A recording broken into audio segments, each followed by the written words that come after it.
Hey everyone, here's a quick heads up. The Agile Online Summit is coming soon.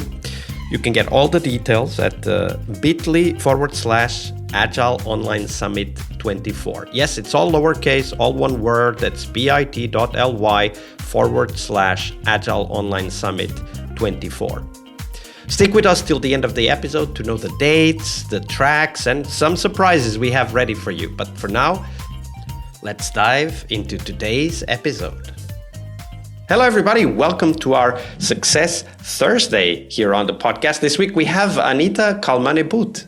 Hey, Anita, welcome back. Good to be back. Hello. So Thursday is, of course, success question, the big question of the week. But before we dive into that, share with us, what's your favorite Agile retrospective format and why? I'm not going to give you a straight answer because my favorite retrospective format is retrospective done by team members, not Scrum Master. And why? Because I don't believe in Scrum Master who should be facilitating all the sessions. I think Scrum Master should be there to facilitate the team being independent. So what I like to do is I like to encourage my team members to facilitate the retrospectives, preferably when I'm there, so I can give them feedback. I can help them to prepare, and they can learn some new good skills on their own. And when I go on holiday, there is no scary questions. What do we do now? We shall cancel our retrospective. No, guys, you are doing great and you can do it on your own. Absolutely. What are, in your mind, what are the difficult things in helping teams to kind of feel confident that they can indeed prepare and facilitate their own retrospectives? People usually tell me, but I have never facilitated anything. I don't know how to do it. So I think it's just this being scared of doing something new. And the software engineers I know, a lot of them are perfectionists. They want to do their job very good. And doing something new for the first time, especially on soft skills and communication, it's scary. So I think it's just getting over that. And I have had couple of people who have facilitated a retrospective once, and then they said, hey, I actually want to get better at it. How about I facilitate 3-4 in a row? And I'm like, yes, that's awesome. Because it's nice to see how more confidence they get, how they do their research beforehand, how they come to me and say, hey, I thought about this idea. Do you think it will work? It makes me so proud of them to see them growing. And I remember a team member who came up with a very good retrospective idea. I was quite vulnerable, asking to share people a lot of personal details. And I said, it's awesome retrospective idea. It's a great format. You can get out of it. It's the wrong time to do it because right now the team is not in a place where they would feel comfortable sharing so many details. You have a chance of people stepping out of the room. You get a chance of people shouting, keep it. And or shutting down, right? Shutting down. So bring it back in 2 months.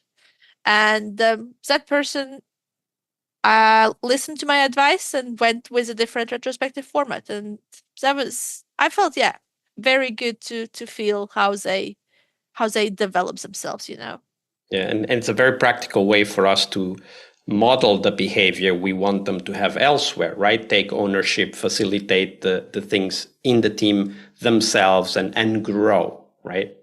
And I think it's important to give all the positive feedback afterwards. So I really try to say 1 or 2 things that could be improving if there is, but spend more time telling about what they did well. Because if it's the first time you're doing things, you don't want to hear everything you did bad. So even if your time management was terrible and you forgot action items, maybe that's not the most important feedback to give you. You should tell good things what you did, all the preparation, how people were speaking up to encourage you to do it over and over again. Yeah, absolutely. Positive feedback is incredibly important. Also because it's a low stakes situation, right? Unless they start a conflict retrospective and are not ready for it, which of course we're there to try to avoid. But it's mostly a low stakes situation. So really emphasizing the positive and giving the confidence that will of course bring them back and have them do it again later on. So, of course, we do this with our teams and help them have their retrospectives because we want them to succeed and we want ourselves as Scrum Masters to succeed as well. But before we can do that, we need to first define what that success is. So Anita, share with us, what does success for Scrum Masters mean for you? I was thinking about that for a long time when you asked it, and I'm not sure if everybody will agree with me because I'm not a very metrics person. I think metrics are important as key indicators, but you shouldn't be striving for them. So I'm not gonna say you should have, I don't know, story points, velocity, all that stuff. I think how I measure if a team is performing well or not is how they communicate with each other and what have you done as a Scrum Masters there. And what I mean is if the team members are able to give constructive feedback to each other, and if they're able to accept that feedback, if they're able to have constructive discussions, I think that means you as a Scrum Master are doing a great work, making sure that that's comfortable, it's a safe environment, that they can disagree with each other, they can learn from it, and together they can grow as a team as well. If there are no discussions, if everybody says everything you do is perfect and I have no improvements, there is improvement for you as a Scrum Master. Yeah, absolutely. Also, because one of the important things in the how teams communicate and so on, it's also the fact that they need to be the ones looking for it, and they need to be the ones bringing their improvements into the discussion. One of the things you said is like you want them to have like this communication between them, give feedback, receive feedback, have constructive discussions. Well, if they're not having constructive discussions, it's most likely because they are not able to, not because there isn't anything to improve. And in fact, we know, because we work with many teams, we know there's always something to improve. Exactly. And for us, I think the key part, like you were saying, if you don't see an improvement, maybe the problem is with the Scrum Master, which I think is a fair comment. But it's also, when I look at it, it's also the consequence of us not being aware of what the team are trying to reach, right? Because no improvement means that, it's like a flat development, right? Nothing changes it. We just repeat over and over again. And we know from experience that that's never the case because the context around the team is always changing. And that will cause the necessary, struggles or lacks of performance in the team. And if we are not attuned to what they are trying to achieve, we will not even be able to spot where those gaps are. And I think another way how you can see it is looking if they come to you as a Scrum Master with some questions, with some doubt, with some situations. If they never approach you and you as a Scrum Master only go to the team, I think something is wrong there as well, because they should know how you can help them and they should ask you for help and open up to you. And I have been in situations where I can sit all day at my desk and nobody comes and talks with me. Is it a perfect team?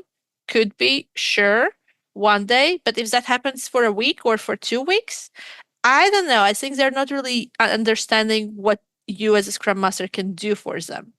And if you only go to them every single time with something, hey, this, hey, that, it's very one-way communication.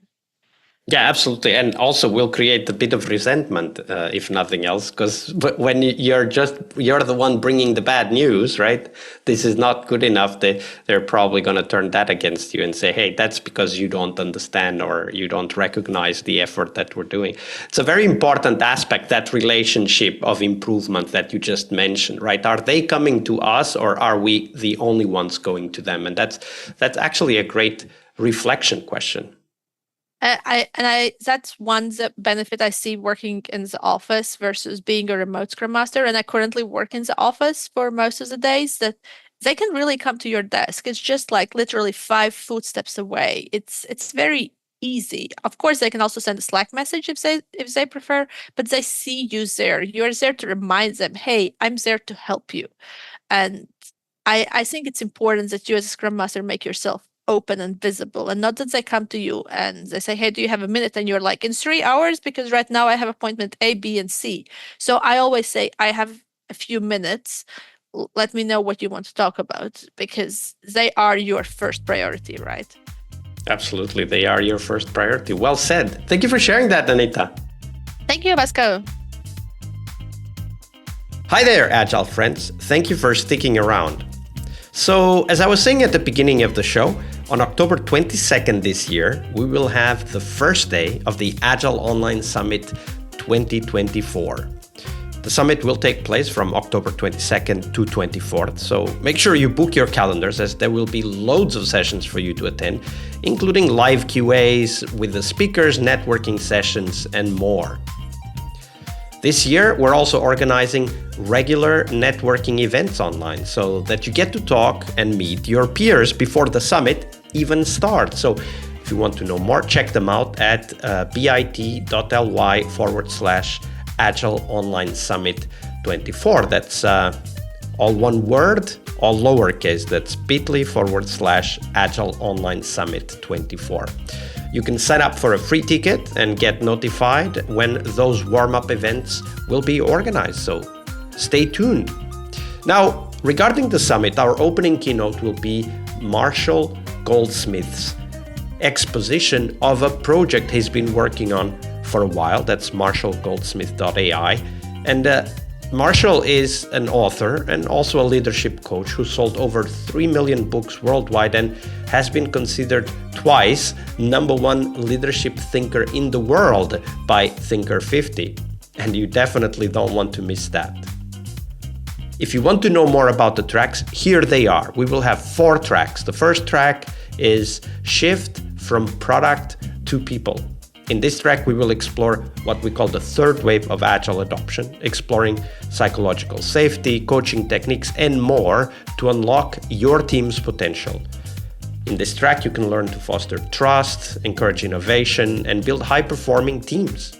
Transform your approach and the future of Agile to be much more people-centric. The second track we have for you is Value-Centric Product Development. In this track, we will learn how to master product management and ownership by focusing on value. We will learn to identify, validate, and deliver what customers truly need, and dive into customer-centric approaches, experimentation techniques, and continuous market validation ideas. We have to accept that if Agile is to succeed, we have to become value-centric, and that's what we explore in this track. The next track is titled Agile Coaching Masterclass. We want to help take your coaching to the next level and transform team performance. Develop key Agile coaching skills, emphasizing people-centric and value-centric approaches in line with the previous tracks. And we will help you learn how to guide teams towards value focus and effectiveness. In this track, we want to help you unlock the potential of the individuals and the organizations you will be working with. After all, the future of Agile is coaching-centric. And finally, the last track, and definitely not the least, is all about the future of Agile. Explore the trends shaping Agile's evolution. The previous 3 tracks do that as well. Discover real-world success stories from innovative companies pushing the boundaries of what's possible today, and learn how practitioners are evolving Agile practices, gain insights in how to revolutionize your own approach. After all, the future of Agile is here, so let's explore it. You will also have the opportunity to network with your peers, so get your ticket and join our Slack at bit.ly/Agile Online Summit. That's all lowercase, all one word, bit.ly/Agile Online Summit 24. As always, we have free tickets and the VIP tickets, so check them out. It will all be available at bit.ly/Agile Online Summit 24. I'll see you on the conference floor.